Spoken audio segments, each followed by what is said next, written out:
Assalaamu calaykum waraxmatullaahi tacaala wabarakaatu. Kulanti wacan oo wanaagsan daawada meel walbo aad naga daawanayso kusoo dhawaaw qaybtii afraad ee sheekadii Saxardiid.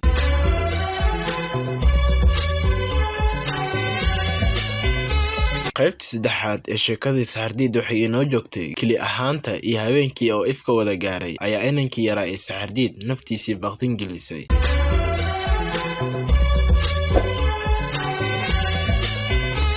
qaybta afraadna waxay ku bilaabmaysaa sida tan. markaasoo haddana joogsaday oo isha sidaa u mariyey dunidii Ilaahay ballaariye oo dhan ee haddana juuq iyo jabaq midna aan lahayn. wax yar hadduu taagan yahay ayaa wuxuu maqlay guux aad moodo inuu ka soo dhex baxayo xasiloonaantii iyo aamusnaantii. wallaahi guuxaasi waa baddii ayaa mar keli ah madaxiisii ku soo dhacday. markaasoo ogaaday inuu baddii u dhow yahay. kadibna xaggii guuxeedii u baxayay ayuu ku dhaqaaqay ilaa uu soo gaaro xeeligii. mar allaala markii oo bacaadkii xeeliga ee qabooba cagaha saarayna ee neecawdii fuudeed ku dhacdayna wax alla wixii daal iyo gaajo jidka ku soo qabsaday ayaa mar keliya ku soo baxay. dabadeedna intuu fadhiistay ayuu iskala bixiyey. wax yar intayna ka dambeyn hurdo dheer ayaa la tagtay.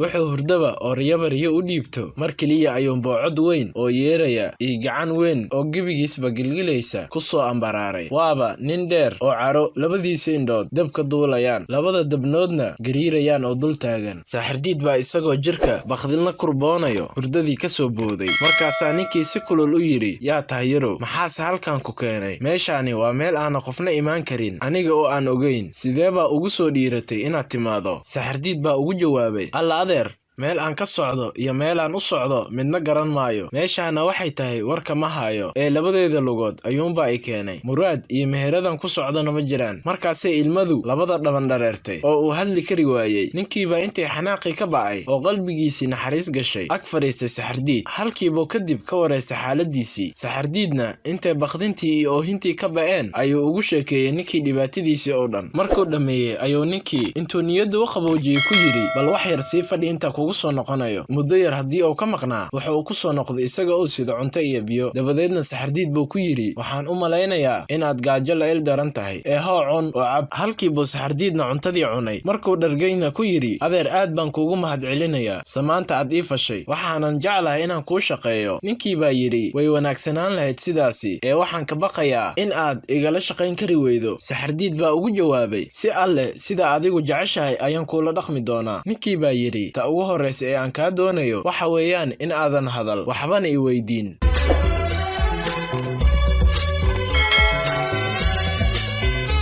ninkii baa markii intuu dhagax weyn oo xeeliga yaala ku fadhiistay isha ka ilaaliyay baddii oo eegay hirarkii iska soo dabadhacayay sidii waxay mowjadahan ka mid u sii dafariin. Saxardiidna intuu ag fadhiistay ayuu marna isaga eegaa marna badda eegaa, isaga oo la yaaba ninkan dhaqdhaqaaqiisa iyo aamusnaantiisa. mar alla markuu hadlana wuxuu xasuustaa ballantii ay dhigteen, markaasuu iska aamusaa. waxuu ninkii sidaa ahaadaba oo uu mowjadaha kolba mid isha la raacaba sidii wax mid ka mid ah wax ula socdaanba. mar unbuu sare kacay oo ku daadaga biyihii. markaasoo intuu foorarsaday shay yar oo mowjada soo turta qaaday. dabadeed intuu wixii yaraa aad u fiiriyey ayuunbuu mar keli ah qosol iyo farxad boodbooday oo ninkii weynaay noqday sidii wax la sixray. kadibna qayliyey oo yidhi, caawa waa caawa. Saxardiid baa yaabay. wax alla wixii ninkii helay iyo wuxuu ku hadlayo midna wuu garan waayey. ninkiibaa intuu halkuu fadhiyey ku noqday.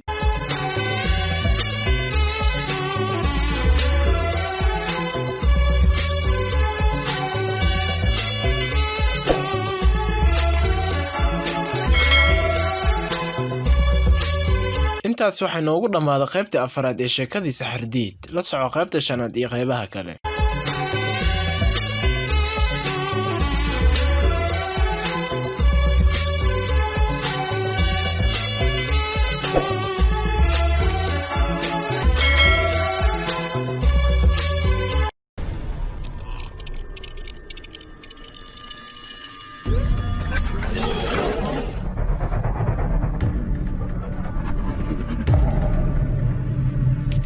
assalaamu calaykum waraxmatullaahi tacaala wabarakaatu. kulanti wacan oo wanaagsan daawada meel walba aad naga daawanayso. waa Taleex Media. fadlan haddii aad nagu cusub tahay subscribe saaro si aad ula socoto barnaamij walba halkan aan ka soo daynaa.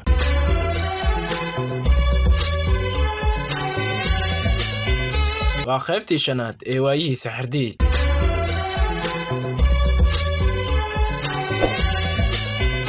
qaybta afaraad ee sheekada saxardiid waxay inoo joogtay wax alla wixii ninkii helay iyo wuxuu ka hadlaya midna uu garan waayey.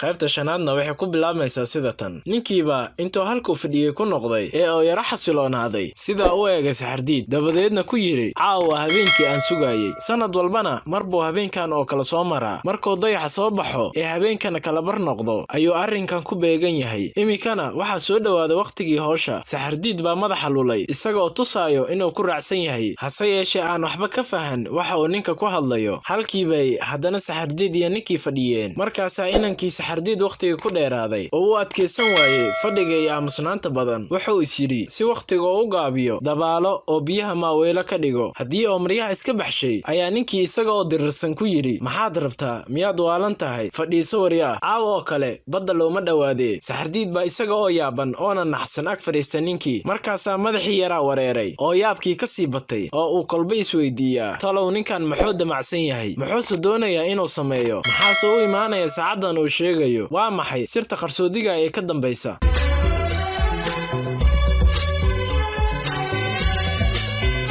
waxay halkii fadhiyaanba markuu habeenkii laba isla eg noqday, dayaxiina cirka bartankiisa marayo, baddiina soo buuxsantay oo mawjadii halkii ugu sarraysa gaadhay, ayuu ninkii ku yidhi saxardiid haddee xilligaa howsha gaadho. markaasuu intuu dhagaxii ku fadhiyey ka daadegay oo dhan u yar dhaqaaqay ayuu meel bacaad ahaa bacaadkii ka faqay. wuxuu kala soo baxay doon yar oo qof keliya dhex fadhiisan karo. doontii ayuu xeeligii dhigay. saxardiid buu intuu ku jeesta ku yidhi inan yahow yari idhegayso aad u maqal waxa aan ku leeyahay. wax yar dabadeed waa habeen barkii, waana xilligan markaana waxaan fuulayaa doontan ee haddaba markaad aragto mawjad dheer oo mawjadaha kale ka dheer oo la mooda buur, doonta iyo dhagaxaba soo dul maraysa oo qarinaysa, waxaad yeeshaa markay mawjadaasi dib u noqonayso aniga iyo doontabana raaci. iyada ayaa ay qaaday ilaa ay halka aan doonayo, adigase halka aad joogto ayaad sii joogaysaa ilaa ay birri casirkii. markaasaad i arki doontaa aniga oo soo noqday. hadday maalintu dhammaato oo cadceeduna dhacdo oo aad anoo soo noqday arki weydo, waxaad ogaataa in aan ahay nin laga quustay oo aan dib loo arki doonin. taasina hadday dhacdo waxaad yeelaysaa galbeed u jeedso, dabadeedna dhaqaaq adigoo aan bidix iyo midig mid u leexan ilaa oo kaa hor yimaado guri sar ah oo buur yar dusheeda ku yaalo. marka aad gaadho buurta hoosteeda qayle oo waxaad tidhaahdaa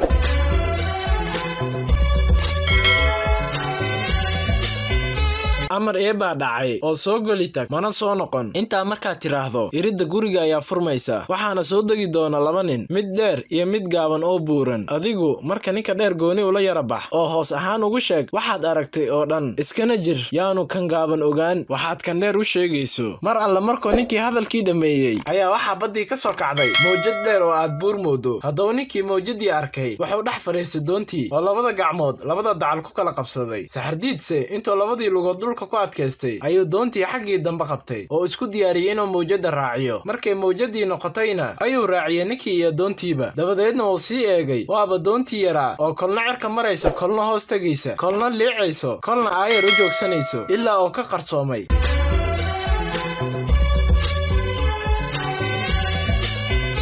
saxardiid baa dabadeed dhagaxii dul fadhiistay oo labada indhood badda layaab kale ee hirarka isdharbaaxayaan ku dul ilaaway. intaasi waxay noogu dhammaaday qaybtii shanaad ee sheekadii saxardiid.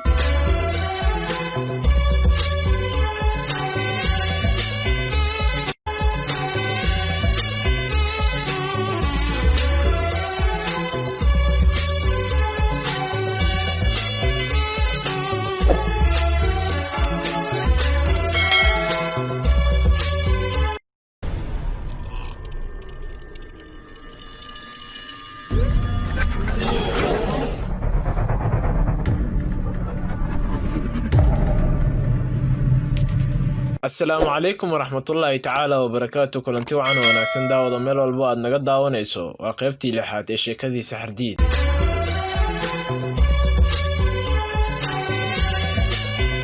qaybtii shanaad ee sheekada waxay inoo joogtay saxardiid baa dabadeed dhagaxii dul fadhiistay oo labadii indhood badda layaab kale ee hirarka isdharbaaxayaan ku dul ilooway.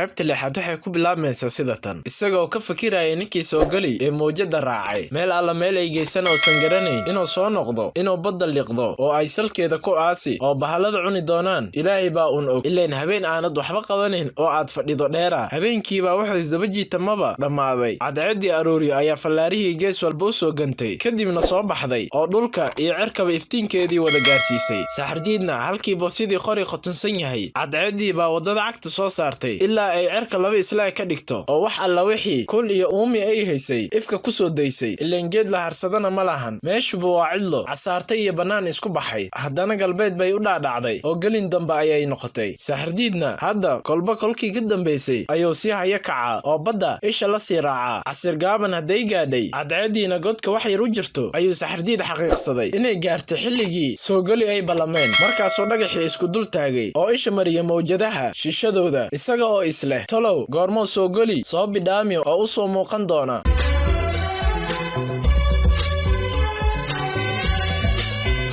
halkiiba haddana cabaar dhagaxi ku dul taagnaa ilaa cadceeddii dhacday oo mowjadii xoogay xasiloonaatay dhulkiina soo madoobaaday. soo galise aanu weli imaan oona soo bidhaamin. saxardiid baa dabadeed talo ku caddaatay oo niyadda ka xumaaday una murugooday nasiib darrada ku dhacday saaxiibkiis. markaas intuu sidaas u sii eegay ayuu quus iyo qalbi xumaan ku yidhi sidaasoo soo gali ku tagay soona noqon maayo. deeto sidii ballantu ahayd intoo galbeed u jeestay ayuu xaggii guriga u soo dhaqaaqay. wuxuu socdaba waxaa ka soo horbaxay buurtii guriga ku dul dhisneed. markuu halkii soo gaaray ayuu sidii soo gali ku soo dardaarmay ugu dhawaaqay isagoo cod murugaysan ku dhahaya amar eebaa dhacay oo soo gali tag mana soo noqon. intaanay yeedhiiba go'in ayaa iridii furantay. waxaa soo joogsada laba nin oo sidii soo gali ku tilmaamo ahay mid dheer yahay kan kalena gaaban yahay oona buuran yahay. labadii nin baa intay xariggii soo laalaadsadeen dhulkii u soo degay dabadeedna ku soo yaacay saxardiid. isla markiiba intuu kii dheeray gooni ula yara dhaqaaqay ayuu warkii oo dhan u dhiibay. ninkii dheeray markuu sheekadii maqlay ayaa wejigiisii madoobaaday oo ilmo ku soo joogsatay. markaasoo cod maror dilaac ah ku yidhi ilaahay baa idmay sidaasoona walaalkay ku tagay soona noqon maayo. xoolo jacayl baana ninkeedii dishay.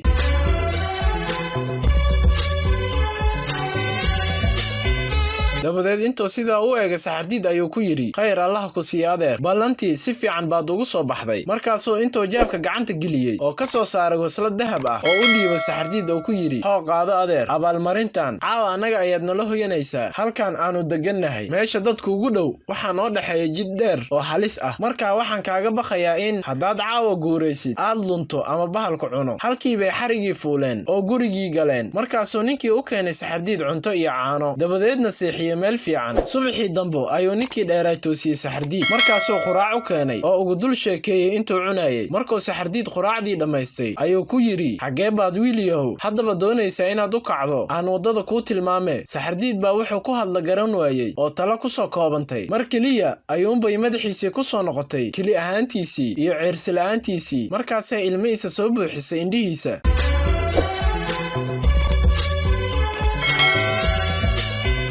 intaas waxay noogu dhammaaday qaybtii lixaad ee sheekadii saxardiid.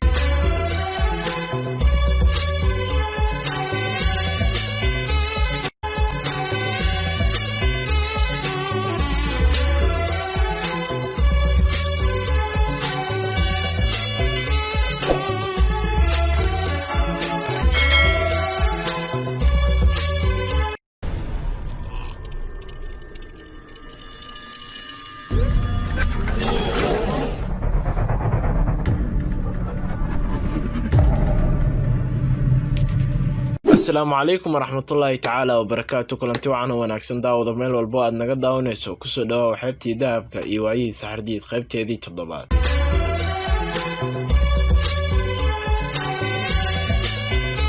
qaybtii 6 waxay inoo joogtay markaas ay ilmo isa soo buuxisay indhihiisa oo hadalba ka soo bixi waayay.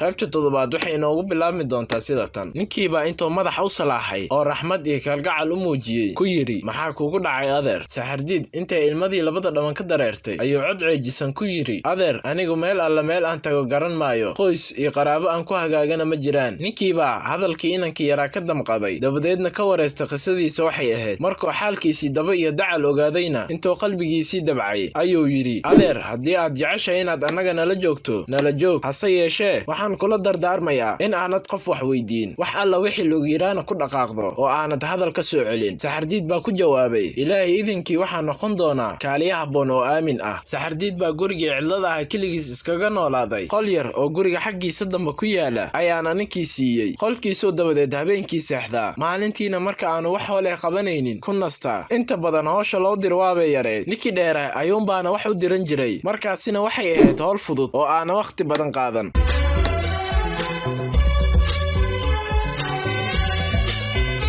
guriga intiisa kalena waxba kuma soo ogeyn, hase yeeshee wuxuu ogaaday in ninka dheer iyo walaalkii ma ahne qof kale ku nooleen meesha. sababta oo ah marka uu habeenkii daaqadaha qolalka kale oo eego wuxuu arki jiray 3 har oo dhaqaaqaysa bis. ninka dheer marka uu muddo joogaba marbuu socdaali jiray, kadib markuu dhowr maalmood soo maqnaado wuxuu soo noqon jiray isaga oo wax la cuno iyo wax la cabo iyo dhar sida. waxaana uu la ekay Saxardiid nin sida maalqabeenka u nool oo haba yaraatee faakihaysi iyo baraar aan waxba uga dhinneen. halkiiba bilaba bil daba martay oo xagaagii dhamaaday, jiilaalkii baana ku xigay, haddana gu'ii baa ka daba yimid ilaa xagaagii oo soo wareegay oo sanadkii dhammaad ku dhawaaday. haddaba habeenadii xagaaga ka mid ah oo dayaxu soo jeedo ayuunbuu ninkii dheeraa u yimid Saxardiid, dabadeedna ku yidhi, maxaad ka qabtaa adeer haddaynu caawa tamasho yar u baxno habeenkan caddada ah ee quruxda badan? sidii buu ogolaaday inankii Saxardiid. markaasay bannaankii cidlada ah u baxeen iyaga oo labadooda keliya ah, dayaxuna kor ka ifinaya, hareerahoodana isku ballaariya bacaadka isdaba yaal, dabayshuna dhagooda ka fooriyeyso. waxay socdaalkii tamashlada ah ku jiraanba waxay maqleen guuxii badda, markaasay xaggii xeeligii aadeen ilaa ay soo gaaraan oo ay arkaan dhagaxii weynaa oo yaalay. dabadeedna dhagaxii ayay iska fariisteen iyaga oo ku nasanaya.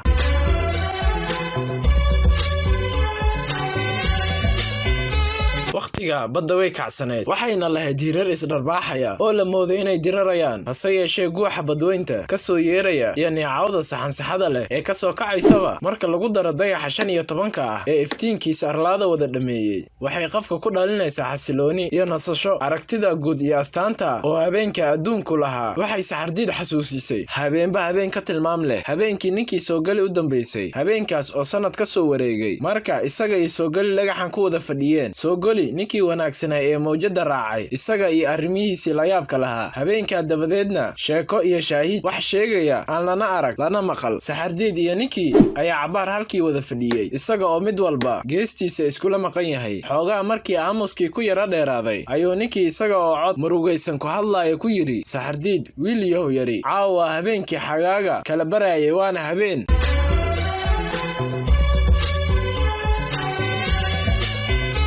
intaasi waxay noogu dhammaaday qaybtii 7 ee sheekadii Saxardiid.